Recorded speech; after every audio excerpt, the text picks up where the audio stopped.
everyone, my name is Catherine Linz, and I'm going to be explaining the multiverse theory, the theory that our universe is only one of possibly infinitely many universes. We'll begin by introducing the broad idea of the multiverse theory, followed by discussing a few of the different theories that are possible. So what is the multiverse, and how does it affect us? Well, to best explain the multiverse theory, let's start small and go out from there. We live on planet Earth, in our solar system, which is in the Milky Way galaxy.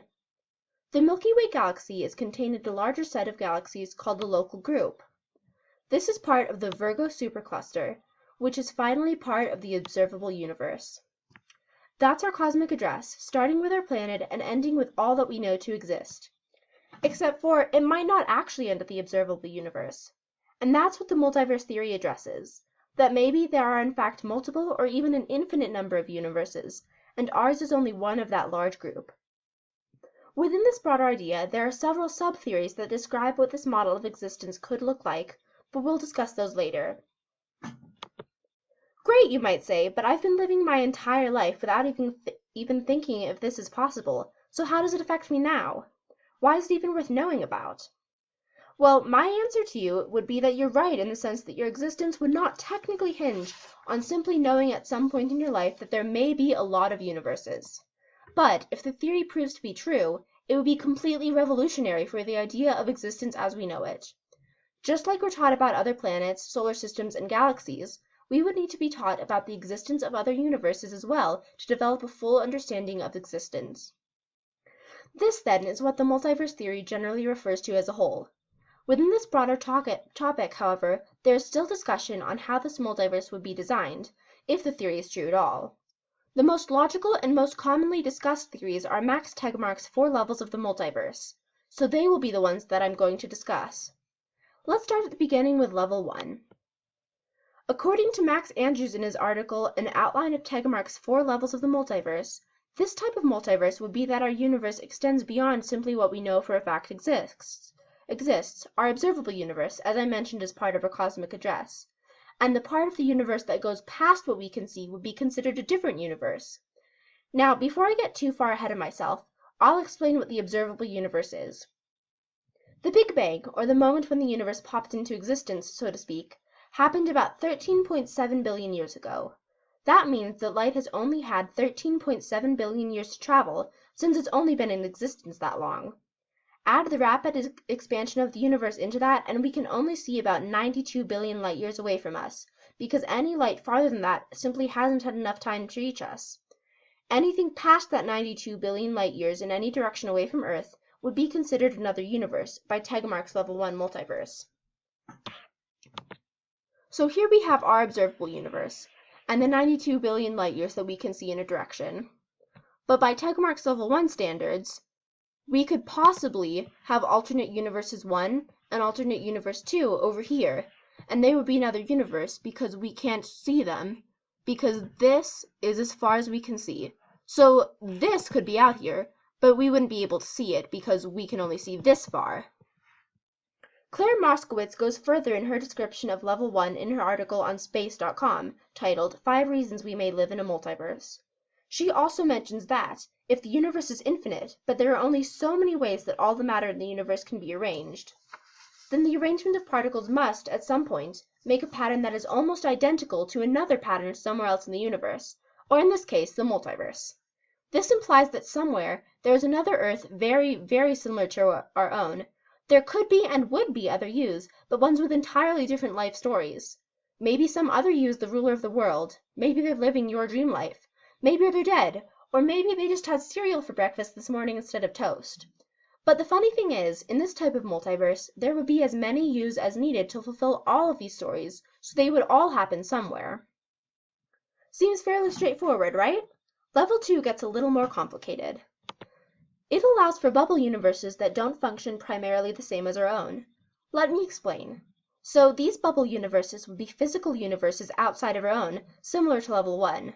However, unlike the other universes that Level 1 contains, Level 2's universes would actually function differently. The physical constants like the speed of light might be different, gravity might affect things differently than it does in this universe, etc. So, in our observable universe, the speed of light is about 186,000 miles per second.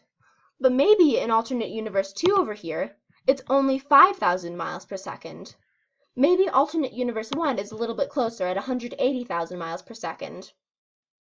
But since they're different universes, they would have different physical constants, like the speed of light. Anyway, while there would be other universes, they would function nothing like the ones we're used to. Level 3 is the many worlds interpretation of quantum mechanics. I'll start this level by first explaining quantum mechanics in a much simplified version. Almost everyone has heard of the Schrödinger's cat thought experiment. Basically, imagine placing a live cat in a box and closing the lid. Inside that box, in addition to the cat you've just put in there, is a radioactive substance which has a 50% chance of killing the cat within the time of 1 hour. So, at the end of the hour, you're about to open the box to see if the cat died. Before you open the box, you might think that the cat is either alive or dead. That's probably a logical way to go about it. However, according to quantum mechanics, the cat isn't just alive or dead, it's both alive and dead, in a state of superposition, because it has an equal chance of being either, and there's no way for you to know which it is without opening the box. How does this relate to the multiverse theory? Well, imagine that you do open the box, and it so happens that the radioactive substance has not in fact killed the cat. Hooray, the kitty lives! In this universe, that is. Because in level 3, the moment you open the box, you would cause our universe to split, making a new one spawn. This universe will be so far identical in every way to our own, except for one thing: the cat is dead. In the level 3 multiverse, everything that possibly can happen does, but in a different universe. Every decision you make, every way you could do something, every way something could play out, for everyone, not just one person. Whatever happens in this universe means that a different variation of it happens in another. So here we have this visual. Let's say an option is presented to you. Maybe you're driving along the road and you don't know where you are. So you come to an intersection, and at this intersection you can go straight, you can go right, or you can go left. So in this universe, maybe you decide to go straight because for whatever reasons you think that going straight is the best option. So you're at outcome 1. And maybe then what happens next is outcome 1A. Maybe by going straight, you continue to go straight, and you find a place that seems familiar to you, and then you can find your way to wherever you were going. But in the level 3, and so that's just what you would do. But in level 3, although you'd be completely unaware of this, the second you decide to go straight, there's another universe where you go right, and another universe where you go left, and each of these play out in their own separate way. The lives keep being lived, but you only live one of those lives, which is maybe from the option that's presented to you to outcome 1 to outcome 1A. Just to get a feel for how many universes this would make, think about how many decisions you make in a day. This could be what you decide to eat, wear, say, or do. Then imagine how many ways it could have been done, even if the initial decision was the same. Already we're looking at a huge number, but then multiply that number by the number of sentient beings in the universe, and then the number of days of each one of the sentient beings' life, and then all the different ways the universe could have developed, and then you have the number of universes, and it's growing by the millisecond. Of course, this is an unimaginably large number, but if everything that can happen does happen in every way that it can happen, it would be. This is the idea behind the level 3 multiverse. Level 4 is a bit harder to visualize, so there's no picture to go along with the explanation. To explain level 4, let me ask you this question.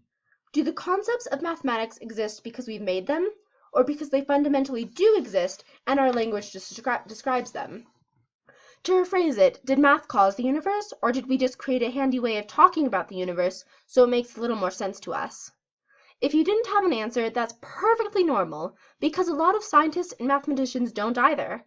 It's a little like a what came first, the chicken or the egg question. The level 4 multiverse would answer the question regarding the nature of mathematics. It would say that not only does math determine the universe, but also whatever fundamental ideas of mathematics can determine a universe does determine a universe somewhere. This is a little different than the level 2 multiverse, because that multiverse says that physical constants, like the speed of light, are different than our own, rather than the basic mathematics itself. So, all these abstract ideas might be great in theory, but can they ever be more than a theory? After all, if they're all either too far away for us to ever have hopes of reaching, or just aren't even in the same physical space as our own, so we literally could not travel to them, we may never be able to prove that they are out there. For now, maybe we can't prove them, but as technology develops, we might get some new ideas on how we could do this. There is one such idea even now. According to Eugene Lim in his article originally published by The Conversation titled, "Scientists Think They May Know How to Test the Parallel Universe Theory, for Real," there is the point that the other universe that exists in the same physical realm as ours might have literally bumped into each other at some point. This would leave a bruise on our universe in the form of some inconsistency or another. Maybe there's a part of the universe that is too hot or too cold than the rest of the universe indicates it should be, or maybe there's a particularly obvious lack of galaxies. Ultimately, though, this is only one way of proving it, and as science progresses further, we could come up with many more. So to conclude, the multiverse theory is only a broad term to describe a bunch of different ideas. While the ideas seem like they could be legitimate theories, we still don't have a good way of testing them with current technology. But even with all that under consideration, it's a theory that, if proven true, could completely change our idea of existence. It explains quite a few questions about our universe that we don't have alternate answers to, and in general is interesting to think about. With that in mind, I'm going to leave you. Goodbye, and thank you for watching.